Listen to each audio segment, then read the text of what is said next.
नमस्ते, माझं नाव वनिता शिकरे. माझं screen age 35. नमस्ते. हो, हे बघा, आपण 2 दिवस नाही, तब्बल 2 महिने वंसनकडे जाऊन राहायचं. अहो, त्यांना काय कमी आहे? पैसा आहे, गाडी आहे, बंगला आहे. त्यांना कशाची कमी आहे सांगा? अहो, आपण जर 2 महिने राहिलो ना तिथे, तुम्हाला माहिती आहे आपला किती खर्च वाचेल? अहो, मुलांचाही खर्च किती असतो आपल्याला, सांगा बरं तुम्ही पण.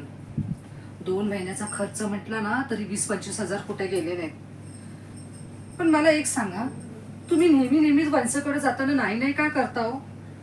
तुम्ही आता लवकर उठा आणि बॅग पॅक करा, चला लवकर.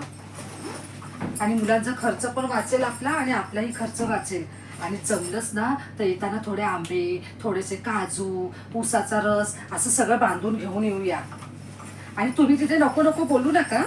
मी तिथे काही जे घेईल ना ते मला घेऊन द्या. आणि थोडे ना तिथे गेलात ना तर पैसे पण मागा. अहो, आपल्याला पैसे लागत नाहीत का मुलांच्या खर्चासाठी? मागायला काय हरकत आहे? मागा ना 50-60 हजार रुपये. 50,000 घेतले ना तरी खूप होतील आपल्याला. तुम्ही तर ना नेहमीच असं करता. कुठे काय सांगितलं तर तुम्ही ऐकणार नाहीत माझं. आणि हे बघा, मी तिथे जे काय बोलले ना ते सगळं तुम्हाला ऐकायचंय. कुठल्याही गोष्टीला नाही बोलायचं नाही, समजलं का? चला ना लवकर, आवरा ना तुम्ही. आणि मुलांची तयारी कोण करणार आहे सांगा बरं? जा लवकर करा तुम्ही. अहो, करा ना.